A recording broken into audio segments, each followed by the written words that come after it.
Une manifestation dans les rues de Paris et même deux manifestations hier. Manifestation des opposants au projet de loi sur le mariage pour tous et puis manifestation de ceux qui défendent ce texte à quelques heures du vote prévu demain à l'Assemblée nationale. Dans un instant, nous sommes en direct avec Tugdual Derville, porte-parole de cette manif pour tous. D'abord, Jean-Christophe Martin avec vous, un œil à la presse qui revient largement sur ces rassemblements d'hier. Avec d'abord deux sons de cloche complètement différents. Oui, clairement deux façons de voir les choses. Celle du Figaro qui titre ce matin en récupérant un slogan mitterrandien, la force tranquille pour Paul-Henri Dulimbert dans le Figaro. Ceux qui voient des néofascistes partout, surtout lorsqu'il n'y en a pas, en sont pour leurs frais. Non, pour le Figaro, n'en déplaise aux prophètes de malheur, la manif des anti-mariages pour tous hier n'a pas réveillé la bête immonde. Il n'y avait ni haine ni intolérance, pas plus qu'on a vu revenir le temps des ligues ou des fanatismes à cheveux ras. A l'inverse, Libération choisit de mettre l'accent sur l'homophobie ordinaire. Libérée, selon Libération, manif après manif par les opposants au mariage pour tous, des opposants qui ne craignent plus d'afficher publiquement leur hostilité envers gays et lesbiennes. Pour Libération, la bête immonde ne s'est peut-être pas tout à fait réveillée, mais elle remue. Et Sylvain Bourmeau évoque surtout l'inquiétude nouvelle et même la peur qui gagne, dit-il, au quotidien nombre d'homosexuels qui se sentent désormais, et à raison, dit Libération, en situation d'insécurité, surtout lorsque l'espace public se trouve saturé de haine à force de dérapages plus ou moins calculés. Et justement, un témoignage a retenu votre attention, Jean-Christophe. Un témoignage à lire cette fois dans l'Équipe, celui de Marinette Pichon, l'ex-internationale pionnière du football féminin, est aussi une jeune maman qui vit en couple avec une femme. Elle est aussi catholique, elle défend donc une loi, celle du mariage pour tous, rejetée en grande partie par des personnes partageant la même foi. À cette contradiction, elle répond qu'elle ne comprend pas ce vent de haine qui souffle sur la France et elle aimerait, dit-elle, qu'on arrête d'attiser cette haine. Bonjour Tugdual Derville. Bonjour Lélie Marie. Un des porte-paroles de cette manif pour tous, délégué général de l'association Alliance Vita. La loi devrait être votée demain. Avez-vous perdu ? Non, parce qu'il ne s'agit pas pour nous de victoire, il ne s'agit surtout pas, j'ai entendu ce qui a été dit, de dresser une France contre l'autre. Ce mouvement est un mouvement historique, c'est vrai, un mouvement irrépressible. Et d'ailleurs, la paix qui était celle de l'espace des Invalides hier, je crois, a déjoué les pronostics et au fond les prophéties du gouvernement. Moi, ce qui m'a énormément choqué, c'est d'entendre que le gouvernement, à propos de notre mouvement social, qu'il n'a pas voulu, peut-être pu comprendre, joue comme un petit cabinet de communication. C'est-à-dire qu'il a ces éléments de langage, homophobie, repris c'est vrai en une de Libération, ce qui me choque énormément, et quand on voit notamment les porte-paroles de la manif pour tous qui sont eux-mêmes pour certains homosexuels et qui sont extrêmement choqués, je dirais blessés, qu'on les accuse eux-mêmes d'homophobie, mais comme s'ils étaient manipulés par... Des agressions homophobes ont eu lieu ces dernières semaines. Mais pas dans nos manifestations, heureusement. Et c'est vrai que... Mais le climat est tendu, vous le constatez, vous le voyez. Il y a un écœurement très fort chez nos manifestants d'être traités d'homophobes. Et je le suis moi-même. J'ai eu un débat avec les représentants de SOS Homophobie qui m'ont dit que, quel que soit mon état intérieur, le seul fait de s'opposer à cette loi était faire preuve d'homophobie. Lorsque je leur ai dit, mais alors mes amis homosexuels qui sont avec moi derrière les banderoles de tête, eux aussi, m'ont-ils dit, ils sont homophobes. Et donc il y a effectivement cet amalgame absolument indigne qui est fait par le gouvernement et qui effectivement souffle un feu de peur. Parce qu'effectivement, s'il y a des millions et des millions de Français prêts à se dresser contre les personnes homosexuelles, il y a de quoi avoir peur. Heureusement, il n'en est rien. Tugdual Derville, la loi va être votée.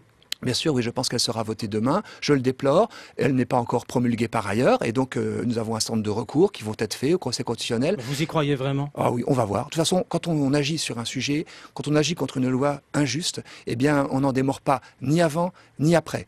Et les lois des hommes sont faites pour être ajustées. La justice, j'espère, avancera. Et donc, ce que nous déplorons, et faut-il le redire ici sans détailler, c'est que des enfants se voient privés délibérément de toute référence paternelle ou maternelle par le jeu d'adoption, par le jeu de bricolage procréatif ou de procréation artificielle illégale dans notre pays. Mais on voit déjà que ceux qui proposent... Pour l'instant, on parle de mariage et d'adoption, c'est ce qui est dans le texte. Bien sûr, mariage, adoption, mais vous savez, les premiers enfants qui seront adoptés... Il est question de mariage et d'adoption. Mais les premiers enfants qui seront adoptés seront ceux qui auront été procréés artificiellement hors de nos murs ou de manière illégale. Car c'est ça qui se passe. Il va y avoir des personnes qui, répondant aux marchands d'enfants, entre guillemets, qui viennent en France proposer pour $100 000 l'enfant des services à deux hommes hommes ou des systèmes d'insémination pour des femmes, eh bien ces personnes-là, eh bien il va y avoir ces enfants qui vont arriver et on va demander qu'ils soient adoptés par le compagnon de l'homme ou par la compagne de la femme. Et donc c'est un immeuble complet qu'on nous vend. Et c'est un leurre de prétendre que le premier appartement va suffire. Tugdual Derville, le mouvement se politise, des élus UMP et Front National ont manifesté côte à côte hier à Paris. Êtes-vous allé les saluer? Non, moi j'étais dans le cœur de la manifestation, mais j'aurais pu tout à fait saluer les différents élus, y compris de gauche, qui manifestent aussi à nos côtés. C'est vrai moins nombreux. On les a pas beaucoup vus, les élus de gauche. C'est vrai moins nombreux, mais ont-ils le droit encore de manifester, de s'exprimer? Donc c'est vrai que moi j'aurais aimé que Lionel Jospin, qui a dit des paroles très fortes sur ce sujet, nous rejoigne. Georgina Dufoy, ancien ministre du président Mitterrand, était des nôtres à plusieurs reprises. Et donc je crois que c'est mal comprendre notre mouvement que de le qualifier de partisan. C'est un mouvement... Eh ben justement, Brigitte Bardot...